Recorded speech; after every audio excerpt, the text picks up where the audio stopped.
The sleek Gulfstream jet touched down 3 days ahead of schedule, and Maya Ellington couldn't wait to see the one person who had believed in her when she had nothing. But when she walked through the doors of her Beverly Hills estate, the scene waiting inside would shatter everything she thought she knew about the man she married. The private car service pulled up to the iron gates at exactly 6:47 p.m. Maya Ellington pressed her thumb against the biometric scanner, watching the towering gates swing open with their usual mechanical precision. At 38, the founder and CEO of Ellington Global Industries had just orchestrated a merger that would reshape the renewable energy sector across 3 continents. 15 days in Geneva, back-to-back negotiations, translators, lawyers, and corporate sharks circling every clause. She'd canceled the final summit meeting that morning, letting her CFO handle the ceremonial handshakes. She needed to be home, not for Leonard, not for the marble floors or the infinity pool that overlooked the Pacific. She needed to see Samuel. Samuel Crawford was 72 now, his hair a crown of silver white that caught the light like winter frost. He wasn't her biological father, but biology had never mattered. When Maya was 11 years old, surviving on free lunch programs and wearing shoes 2 sizes too small, Samuel had been the guidance counselor at her underfunded Detroit middle school. He'd noticed the bruises. He'd called the right people. And when the foster system threatened to place her 3 states away, he'd done something extraordinary. He'd filed for guardianship. A black man in his late 40s, divorced, living in a modest 2-bedroom rental, taking in a half-Indian, half-white girl nobody else wanted. The system had fought him. His own family had questioned him. But Samuel Crawford had looked at Maya and seen what others missed. A brilliant mind trapped in impossible circumstances. He'd worked double shifts as a school counselor and weekend security guard to pay for her coding boot camps. He'd stayed up until 2 a.m. helping her debug her first app when she was 14. He'd driven her to every college interview in his beat-up Honda Civic, wearing his one good suit, making sure she knew she belonged in those rooms. When Ellington Global went public 5 years ago, Maya's first call hadn't been to her investors or her board. It had been to Samuel. And when she'd begged him to move into the estate, to finally rest after decades of sacrifice, he'd resisted. He didn't want to be a burden. She convinced him by saying she needed him. And she had. She still did. Maya grabbed her carry-on from the trunk and waved off the driver. The house loomed before her, all glass and geometric precision, bathed in the golden light of California dusk. She'd been dreaming about this moment on the plane. She'd surprised Samuel in the kitchen where he spent his evenings. He'd probably be listening to Motown, humming along to the Temptations while he prepared his famous jerk chicken. They'd sit on the back terrace, and she'd tell him about Geneva. He'd ask the questions that mattered, the ones that cut through corporate jargon to get at the human impact of her work. She unlocked the side entrance and stepped into the cool, climate-controlled silence of the house. Something was wrong. The kitchen was dark. No music. No aromatic spices perfuming the air. No Samuel. Maya set down her bag slowly, her pulse beginning to quicken in a way that had nothing to do with jet lag. The house felt hollow. Not empty, but wrong. Like the moment before a storm when the air pressure drops and every animal goes silent. She moved through the kitchen toward the main hallway, her heels clicking against imported Italian tile. As she rounded the corner toward the living room, she heard it. A faint shuffle, the creak of leather, the tiny clink of glass against glass. Maya pushed open the double doors to the living room, and the world stopped. Samuel was tied to one of her mid-century modern dining chairs. Rope, thick and coarse, wound around his torso, pinning his arms to his sides. His head was bowed forward, chin nearly touching his chest. His cardigan, the navy one she'd bought him for his birthday, was torn at the shoulder. His glasses sat crooked on his face, one lens cracked. And on the sofa, 15 feet away, lounging with one arm draped casually along the back cushions, was Leonard, her husband. He held a champagne flute in his other hand, the crystal catching the recessed lighting. Dom Perignon, from the case they'd been saving. His suit was immaculate, charcoal gray, tailored to perfection. His expression was one of mild irritation, as if Maya had interrupted something tedious rather than walked into a scene that defied comprehension. "Maya," Leonard said, not standing. "You're early." She couldn't speak, couldn't move. Her brain was trying to process what her eyes were seeing, but the pieces wouldn't fit. Samuel. Tied. Rope. Leonard. Champagne. Her husband. The man who had held her hand at the altar 18 months ago. Samuel's head lifted slightly, just enough for her to see his face. The left side was swollen, a dark purple bruise spreading from his cheekbone to his jaw. His lip was split. Blood had dried in a thin line down his chin. "Samuel," Maya whispered, and the word came out broken. Leonard took a sip of champagne. "We need to talk about boundaries," he said, "and what happens when people forget their place." "What the hell is this?" Maya's voice finally broke through the paralysis, sharp and demanding. She took 3 steps into the room, her hands trembling at her sides. "Leonard, what have you done?" Leonard sighed, the kind of exasperated exhale he usually reserved for incompetent employees or traffic delays. He swirled the champagne in his glass, watching the bubbles rise with casual interest. "I came home early yesterday, had some time to handle things that needed handling." He gestured vaguely towards Samuel with the flute, this being one of them. "Untie him." Maya's words came out clipped, each syllable a barely controlled command. "Untie him right now." In a moment, Leonard finally stood, setting his glass on the coffee table with deliberate precision. He straightened his cuffs, taking his time. "First, we need to discuss what happened. What's been happening, actually, things I've been far too patient about." Maya moved towards Samuel, but Leonard shifted his position, blocking her path. Not touching her, but making his intention clear. "Stay." "I'm sorry, Maya." Samuel's voice was barely audible, a broken whisper that cracked on her name. "I'm so sorry. I didn't mean to." His words dissolved into a cough that made his whole body jerk against the ropes. "Samuel, don't." Maya's eyes burned. She tried to step around Leonard, but he moved again, matching her. "Get out of my way." "He needs to apologize," Leonard said calmly. "He understands what he did wrong. Don't you, Samuel?" The older man's head dropped lower, shame radiating from every line of his body. Maya felt something crack inside her chest. What could he possibly have done to justify this? She was shouting now, control slipping. "He's a 72-year-old man, Leonard. He's my father." "No." Leonard's voice went cold, the temperature in the room dropping 10 degrees. "He's not your father. He's a man who took you in. There's a difference. And he's been acting like he owns this house. Like he has rights here. He does have rights here. This is his home. This is my home." Leonard's correction was quiet but absolute. "Technically, it's our home. Your assets, my management. Community property, remember? And I've watched for 18 months while you let him treat this place like his personal kingdom. Wandering wherever he wants. Eating at our table like an equal. Yesterday, I found him in my study. My private study. Going through papers on my desk. That's impossible," Maya said immediately. "Samuel would never." "I was looking for a pen." Samuel's whisper cut through her defense. "The drawer was open. I just needed a pen. I didn't read anything. I swear, Maya, I didn't." "You see?" Leonard spread his hands as if this explained everything. "He admits it.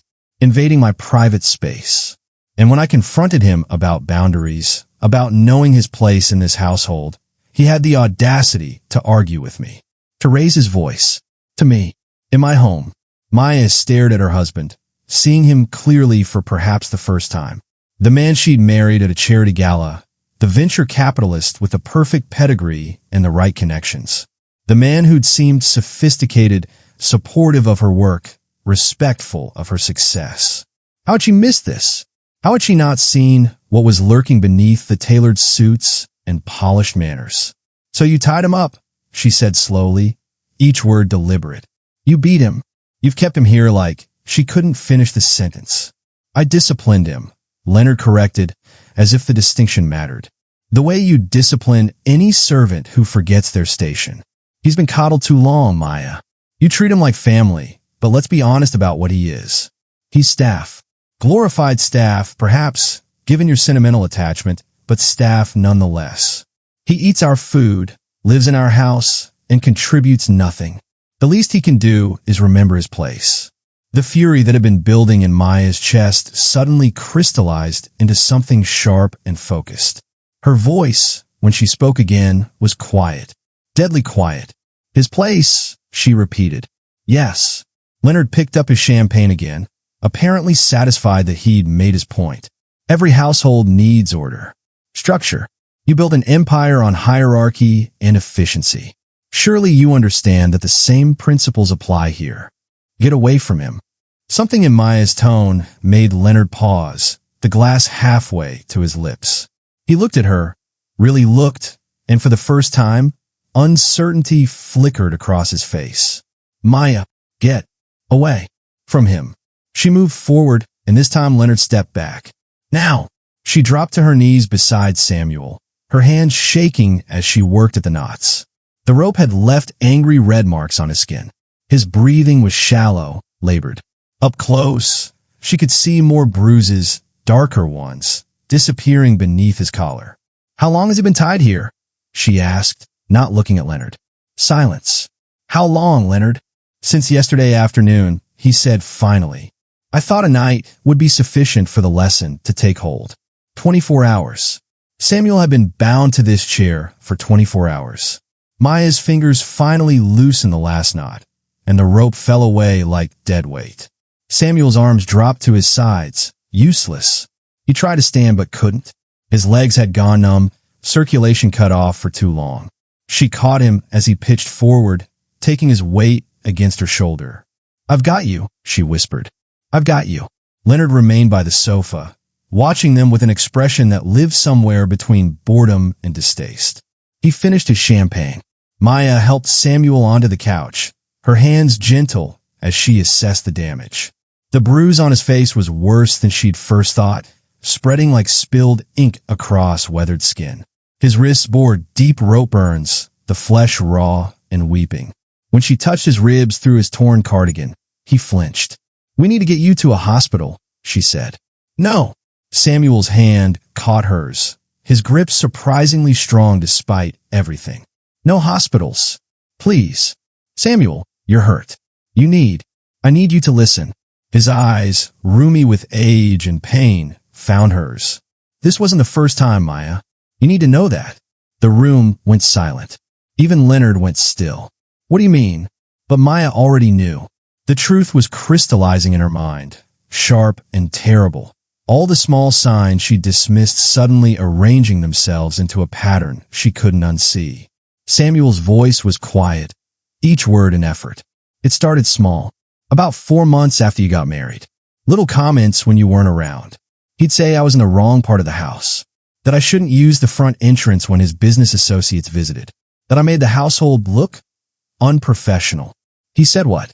Maya's head snapped toward Leonard, but he was examining his cufflinks, apparently fascinated by their design. Then came the rules, Samuel continued. His breathing was steadier now, but his hands trembled in his lap. Written rules, printed out, left on my dresser. Which rooms I could enter without permission. What hours I could use the kitchen. He said you'd approve them. That you wanted structure, but were too kind to tell me yourself. Maya felt sick. I never approved anything. I know that now. Samuel's smile was sad, broken. But he was convincing. He said you were stressed with work, that I was a burden you were too loyal to acknowledge. He made me believe I was the problem. What else? Maya's voice had gone flat, dangerous. Tell me everything. Samuel's gaze dropped to his hands. This was the hard part. She could see in the way his shoulders curved inward, protecting something vulnerable. The name started about 6 months ago, when he was angry, when I didn't move fast enough or when I forgot one of his rules. What names, Samuel? The old man's voice dropped to barely a whisper. Boy. That was his favorite. Listen here, boy. Move along, boy. You're not paid to think, boy. He paused, swallowing hard. Other times, other words. Words I haven't heard since I was young, growing up in Alabama in the 50s. Maya's blood turned to ice. She didn't need him to specify. She understood. During your trip to Geneva, Samuel continued, it got worse. He said with you gone, we could drop the act. That he was tired of pretending to respect me in my own house. He caught himself. In your house. He made me eat meals in my room, wouldn't let me watch television in the common areas, said I was leaving my smell on the furniture. He said that. Maya's voice cracked. He wanted me gone, Maya. He'd hint at it. Say things like how much easier life would be when I eventually moved to a facility. How you'd come around to seeing sense once I wasn't there to manipulate you with guilt. He said you only kept me around out of obligation. That deep down, you were embarrassed by having a... Samuel's voice failed him completely. Don't, Maya said fiercely. Don't you dare finish that sentence. Yesterday morning, I was looking for a pen in the kitchen drawer. He found me and said I was snooping. When I tried to explain, he grabbed my arm. Samuel gestured to bruises Maya could now see. Fingerprints in purple and yellow, marking his thin bicep. He said he was going to teach me a lesson about respect, about knowing my place. He tied me up and said you'd understand when you got home, that you'd probably thank him for finally handling the situation. The pieces fell into place with horrifying clarity. Every business trip she'd taken, every late night at the office, every weekend conference. Leonard had been alone with Samuel, systematically breaking down a man who'd spent his life building others up. Maya looked at her husband, who was now pouring himself another glass of champagne as if this were all perfectly normal, as if he were discussing a minor household repair. The gala, she said suddenly, memory surfacing. Last spring, the children's literacy fundraiser. You gave that speech about giving back, about how privilege demands responsibility. You quoted Dr. King. Leonard shrugged. People like that sort of thing. It's good for the brand. The brand, Maya repeated numbly. Our brand, Leonard clarified. The successful power couple. The venture capitalist and the tech CEO. It works because I know how to play the game, Maya. You've always been too genuine, too earnest. It's charming, but it's not strategic. He gestured towards Samuel with his glass. This situation, for example, very few people know about your unconventional family situation. I've kept it quiet, protected your image, managed the narrative. Protected my image, Maya said slowly, standing, by torturing the man who raised me. Maya didn't sleep that night. She'd moved Samuel to the guest suite on the opposite end of the estate, as far from Leonard as the architecture allowed. She'd cleaned his wounds herself, applied antibiotic ointment to the rope burns, given him water and pain medication. He'd fallen asleep finally, his breathing rough but steady. She'd sat beside his bed until she was certain he wouldn't wake alone and afraid. Then she'd gone hunting. Her home office was a sanctuary of glass and steel, monitors arranged in a semicircle across a standing desk that faced the Pacific. Most people didn't know that Maya had built her first fortune not in renewable energy, but in cybersecurity. Before Ellington Global, she designed intrusion detection systems for Fortune 500 companies. She understood networks, encryption, digital footprints, and she designed every system in this house herself, including the ones Leonard didn't know existed. The primary security system was obvious: cameras in common areas, motion sensors, the standard setup any estate this size would have. But Maya had installed a secondary network, invisible, running on separate servers in a climate-controlled room behind a false panel in her office. Cameras in every hallway, every corner, recording to encrypted drives that only she could access. She told herself it was about comprehensive security, about protecting her assets. Now, she understood it had been instinct. Some part of her had known to watch. She pulled up the footage from yesterday, 2:47 p.m. The timestamp made her stomach turn. While she'd been in a conference room in Geneva, shaking hands over a deal that would power 50,000 homes with clean energy, this had been happening. The living room camera showed Leonard entering the frame. Samuel was visible in profile, standing near the bookshelf, a leather-bound volume in his hands. One of Maya's first editions, a collection of Langston Hughes poems she'd bought at auction and displayed prominently. Samuel had been reading. Leonard's approach was casual, unhurried. He said something. Samuel turned, startled, and began to respond. Even without audio, Maya could see the old man's body language, apologetic, deferential, trying to explain. Leonard listened, nodding, seemingly reasonable. Then he'd moved, fast and efficient. His hand shot out, grabbing Samuel's arm. The book fell. Samuel tried to pull away, but Leonard was 40 years younger, stronger, his grip merciless. He forced Samuel toward the dining chair he'd apparently already positioned in the center of the room. The rope had been waiting on the sofa, pre-cut lengths coiled neatly. Maya watched, her throat closing, as Leonard tied Samuel with practiced precision. Not angry, not emotional, methodical. He tested each knot, pulled the rope tighter, adjusted the position of Samuel's arms.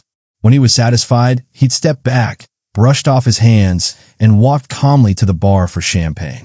The whole process took 11 minutes. She switched cameras, pulling up the hallway footage from 2 weeks earlier. There, Leonard entering Samuel's room at 6 a.m. while Maya had been at an early yoga class. He'd stayed 19 minutes. When he emerged, he'd been carrying papers. Maya's fingers flew across the keyboard, accessing Leonard's cloud storage. He used the same password for everything, arrogant in his assumption that she'd never look. She'd memorized it months ago during a completely innocent moment when he'd asked her to check his email while he drove. Now she was grateful for his carelessness. The files opened like Pandora's box. A folder labeled Household Management contained documents that made her blood run cold. Medical assessments she'd never seen before, supposedly signed by doctors at facilities she'd never heard of. Each one painted Samuel as increasingly unstable, forgetful, potentially dangerous to himself and others. Recommendations for immediate residential care. The signatures looked official, but Maya pulled up her search skills and found the truth in minutes. The facilities didn't exist. The doctor names were fake, pulled from random LinkedIn profiles of retired physicians. Leonard had forged everything. Another folder, Estate Planning, Revised. Inside were draft legal documents, contracts Maya had never signed, amendments to their prenuptial agreement that claimed she'd agreed to phase Samuel out of their household within 2 years of marriage. Her signature had been scanned from legitimate documents and digitally placed. Clumsy work, but potentially effective if Leonard needed to manufacture evidence of her consent. Then she found the messages. Screenshots, carefully saved in a folder marked Backup, Delete Later. Text conversations with other venture capitalists, fellow members of Leonard's club, men she'd met at charity dinners who'd smiled at her while shaking her hand.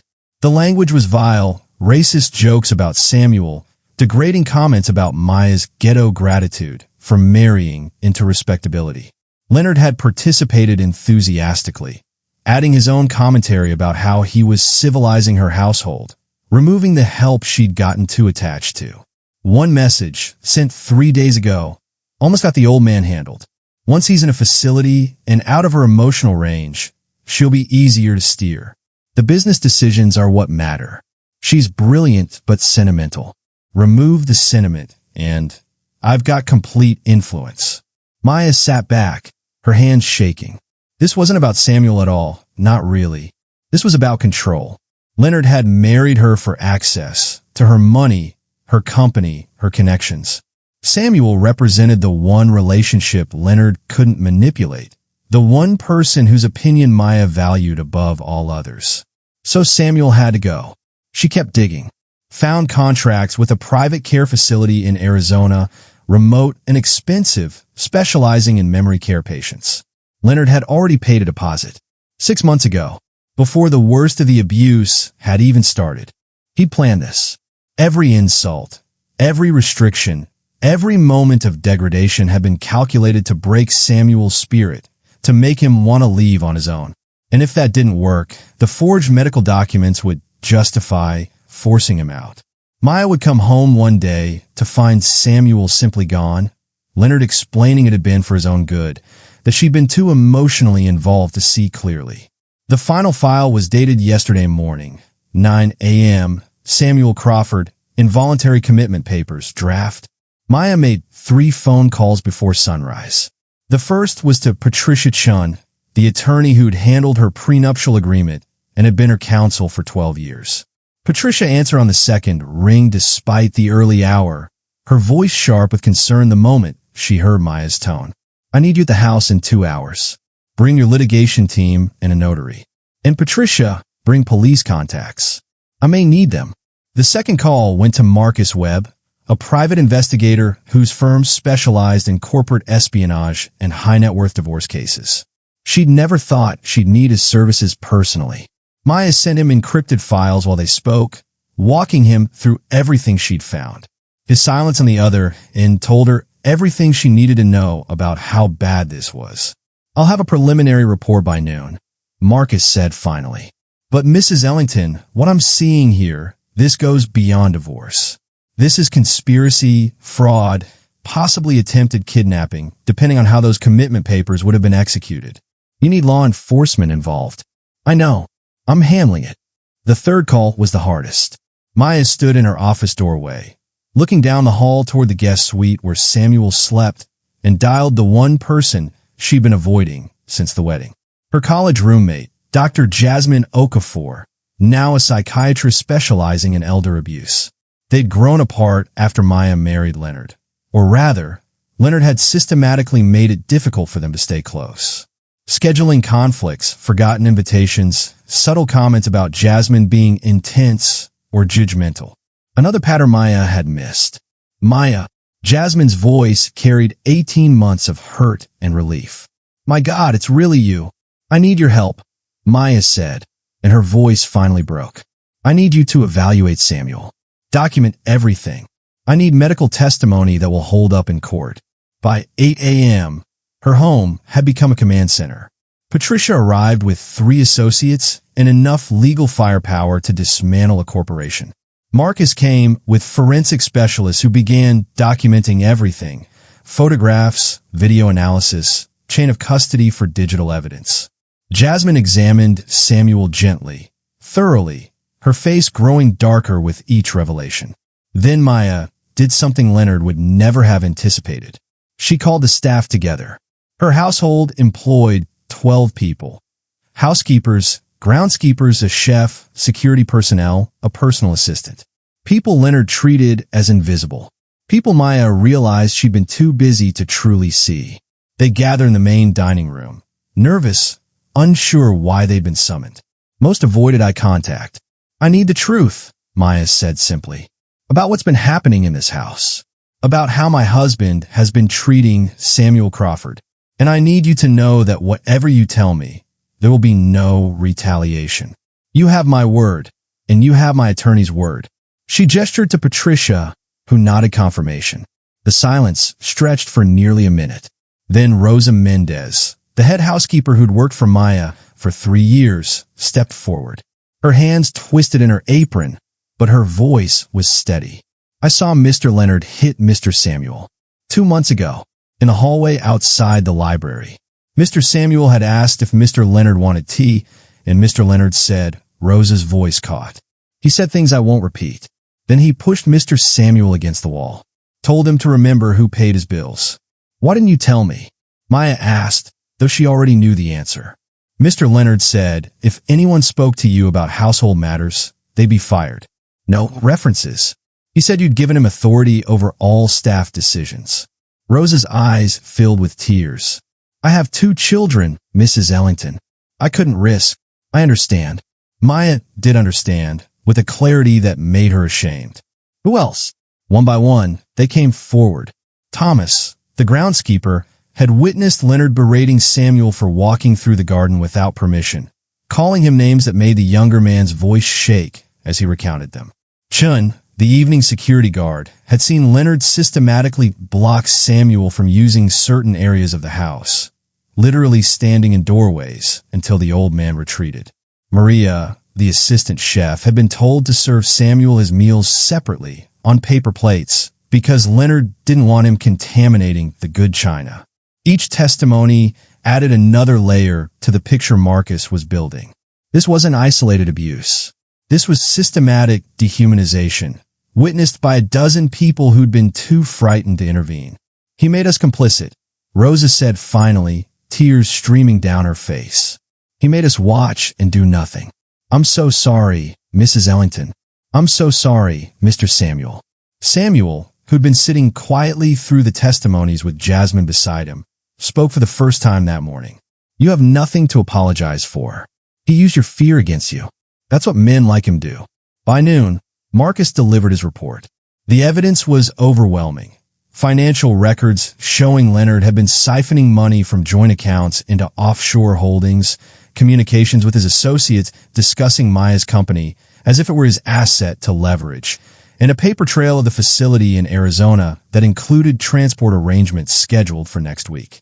He was going to do it while you were at the Singapore conference, Marcus explained, sliding documents across Maya's desk. You leave in 5 days. He'd already hired a medical transport company. 2 men with credentials, a doctor willing to sign commitment papers based on the forged assessments. Samuel would have been gone before you landed. Maya stared at the transport invoice. It was dated, signed, paid in full. There's more, Patricia said quietly. She'd been on her laptop for the past hour, her expression growing progressively grimmer. I pulled your prenup. It's airtight. Your business remains yours. He has no claim to Ellington Global. But there's an interesting clause about shared property acquired during marriage.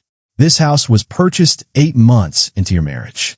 Technically, it's community property. He knew that, Maya said. The pieces were all falling into place now, a mosaic of manipulation. That's why he wanted Samuel out. Once Samuel was gone, and I was isolated, he'd push for more control. Business decisions made together. Joint ventures. Slowly absorbing my company into his influence. Until you weren't needed anymore, Marcus finished grimly. The Ellington Foundation annual charity gala was the social event of the season. 400 guests in black tie and couture gathered in the grand ballroom of the Beverly Hilton. Tech CEOs beside entertainment moguls. Philanthropists mixing with politicians. Champagne fountains and ice sculptures shaped like wind turbines. A nod to Maya's renewable energy empire. The event raised millions each year for educational programs serving underprivileged children. Leonard had been planning to attend for months. He'd even chosen Maya's dress, a silver gown he'd had custom designed. She'd let him think she'd wear it. Instead, Maya stood backstage in a simple black suit, Samuel beside her in a wheelchair. The bruises on his face had faded slightly, turning from purple to sickly yellow-green, but they were still visible, deliberately visible. Jasmine had cleared him to attend against her better medical judgment, but Samuel had insisted. I need to be there, he'd said. I need to see this through. Through the curtain gap, Maya watched Leonard work the room. He was magnetic tonight, moving from group to group with practiced ease, shaking hands, laughing at jokes, his smile never wavering. He wore the Tom Ford tuxedo she'd bought him for their anniversary. The irony wasn't lost on her. He took the stage at 8:30 p.m., right on schedule. The master of ceremonies introduced him as venture capitalist extraordinaire and devoted husband to our visionary founder, Maya Ellington. Applause rippled through the ballroom as Leonard gripped the podium, his expression humble and warm. Thank you all for being here tonight, he began, his voice carrying perfectly through the sound system. When Maya started the Ellington Foundation 5 years ago, she had a simple vision, that every child, regardless of their circumstances, deserves access to education. As her partner in life and in purpose, I've watched her transform that vision into reality. Tonight, we celebrate not just what we've accomplished, but what we represent, the power of second chances. Maya felt Samuel's hand find hers. She squeezed gently. Leonard continued, his speech carefully crafted, hitting every emotional note. I've learned so much from Maya about grace, about perseverance, about lifting others up. She grew up with very little, raised by, he paused, as if overcome with emotion. Raised by people who believed in her when no one else did. That's the kind of hope we're funding here tonight. The audience was rapt. Several people had their phones out, recording. Perfect. Maya released Samuel's hand and walked onto the stage. The surprise was immediate. Confused applause started, then faltered. This wasn't part of the program. Leonard turned, his smile freezing when he saw her. For one fraction of a second, something ugly flashed across his face before the mask snapped back into place. Maya, darling, he said smoothly, extending his hand to her. What a lovely surprise. She ignored his hand and walked to the podium. Leonard stepped aside, uncertain, as Maya tapped the microphone twice. The ballroom fell silent. "Good evening," Maya said. Her voice was steady, clear. "I apologize for the interruption, but there's something you all need to see." She nodded to Marcus, positioned at the audiovisual booth. The massive screens behind the stage, previously displaying the Ellington Foundation logo, went black. Then the first image appeared. Samuel, tied to the chair, head bowed, bruised and broken. The timestamp visible in the corner. 2:47 p.m., the date clear. A collective gasp moved through the crowd like a wave. "This is Samuel Crawford," Maya said. "The man who raised me. The guidance counselor who took in a foster child when he barely had enough for himself. The man who worked 3 jobs to pay for my education. The man my husband tied to a chair and left for 24 hours. The screen changed. Video footage now, silent but devastating. Leonard entering the frame, grabbing Samuel, forcing him into the chair. The methodical way he tied the knots, tested them, tightened them. The champagne afterward. Voices erupted throughout the ballroom. Shock, horror, disbelief. "Leonard," someone started. "Let me finish," Maya said, and the authority in her voice cut through the chaos. The room fell silent again. The screens changed to documents now, text large enough to read from the back of the ballroom. Forged medical assessments. Fake doctor signatures. Commitment papers. Each document displayed for 5 seconds before transitioning to the next. Then came the messages. Leonard's text conversations, his racist jokes, his plans to remove Samuel and gain control of Maya's company. She'd had them cleaned for profanity and slurs, but the meaning was unmistakable. "Oh my God," someone whispered, the words picked up by a hot microphone. Audio began playing. Staff testimonies, voices distorted for protection, but words crystal clear. Rosa describing the violence she'd witnessed. Thomas recounting the verbal abuse. Chin explaining how Leonard had systematically isolated Samuel, creating rules designed to dehumanize. The screen split, showing multiple testimonies simultaneously. A chorus of truth. Leonard had gone pale, his carefully constructed composure crumbling. "This is out of context," he said, his voice rising. "Maya, you're not well. The stress of the company, I have 12 witnesses," Maya said calmly. "Security footage from multiple angles. Financial records showing you've been stealing from our joint accounts and planning to institutionalize Samuel against his will next week. I have everything, Leonard." She turned to face the audience directly. 400 of the most powerful people in Los Angeles, all staring at the stage in stunned silence. "This man married me to gain access to my company. He systematically abused the father who raised me, using fear and violence to try to remove the one person whose judgment I trusted above all others. He forged medical documents. He planned an illegal kidnapping. And he did it all while presenting himself as a philanthropist, as a partner in our mission to help vulnerable children." Her voice hardened. "Tonight is lies end." Security was already moving toward the stage. Patricia had arranged it in advance. Off-duty police officers working the event, briefed on the situation, ready to intervene if Leonard became dangerous.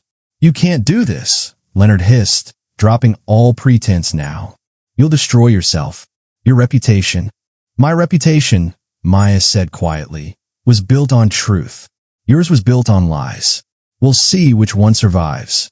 The security officers reached the stage.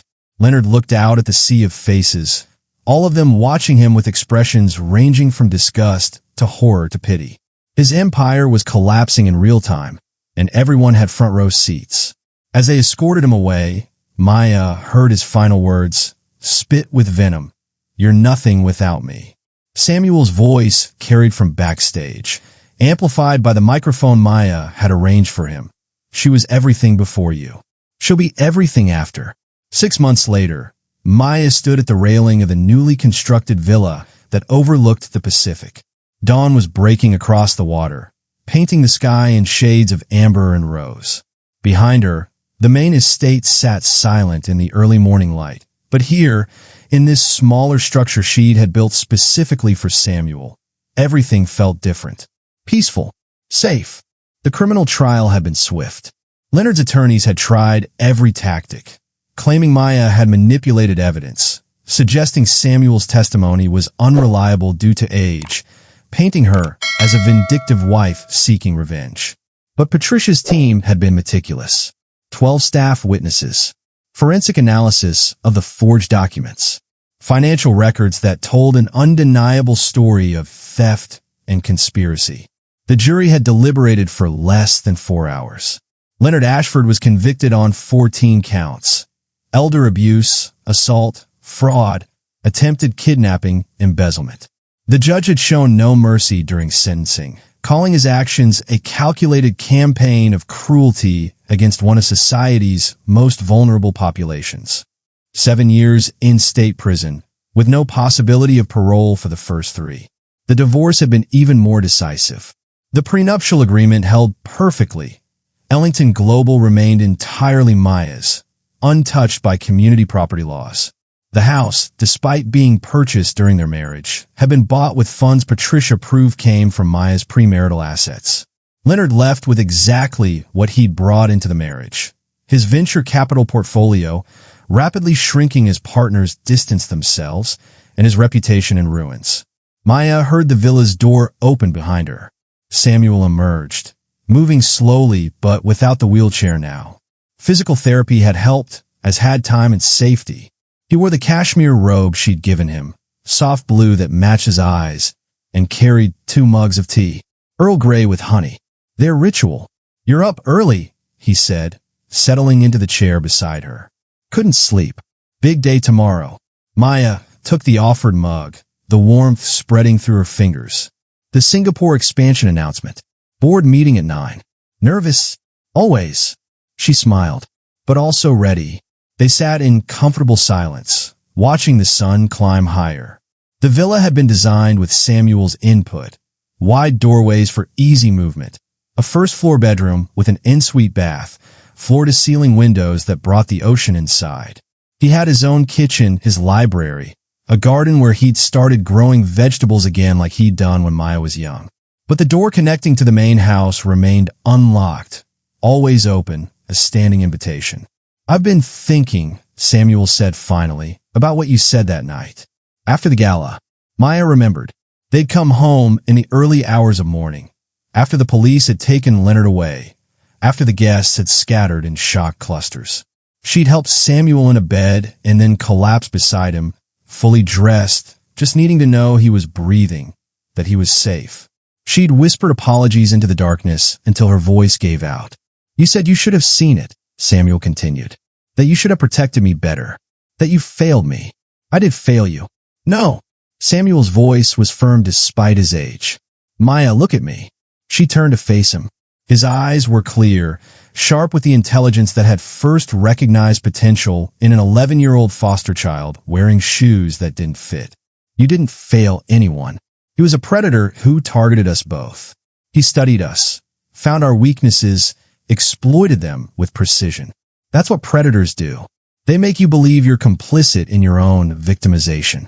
Samuel set down his mug and took her hand. "But the moment you knew the truth, you acted. You didn't hesitate, didn't minimize, didn't make excuses for him because he was your husband. You chose right over easy. That's not failure, Maya. That's courage." She felt tears prick her eyes. "I brought him into your life, and you removed him from it. The bringing wasn't your fault. His deception was too good. But the removing? That was all you. You saved me, Maya, just like I once helped save you. That's what family does." The words settled between them, solid and true. Family, not bound by biology or legal documents, but by choice and sacrifice and unwavering loyalty. "The foundation's expanding," Maya said, changing the subject before emotion overwhelmed her. "We're adding a new program. Elder abuse prevention and intervention. Legal resources, safe housing, medical support. Patricia's heading it up." Samuel smiled. "Using what happened to help others. That's my girl. Your girl." Maya tested the words, found them fitting perfectly. "I like that." They watched the sun clear the horizon, fully risen now, casting golden light across the water. Maya thought about the past 6 months, the therapy sessions she and Samuel had both attended separately and together. The way she'd restructured her company leadership to allow more flexibility, more presence. The staff she'd promoted, giving Rosa Mendez the position of estate manager with a salary that reflected her true value and courage. She thought about the calls she'd reconnected with old friends like Jasmine, rebuilding relationships Leonard had systematically eroded, the boundaries she'd learned to set, the red flags she'd learned to recognize, the way she'd stopped apologizing for loving Samuel, for considering him family, for building her entire empire with the foundation he'd given her. "I have something for you," Samuel said, reaching into his robe pocket. He pulled out a small leather journal, worn and familiar. "I kept this when you were young. Started at the day you came to live with me. Wrote down the things you said, the milestones, the struggles, the victories." Maya took the journal with trembling hands. She opened it to a random page and saw Samuel's careful handwriting. Maya debugged her first program today. Took her 6 hours, but she wouldn't quit. When it finally ran, she looked at me and said, "I fixed it because I understood it.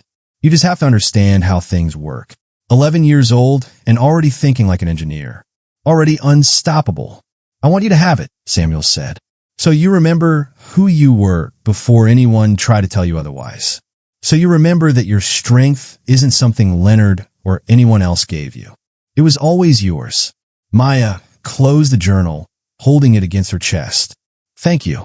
Thank you," Samuel echoed. "For never giving up. For seeing me. For this." He gestured to the villa, the ocean, the sunrise.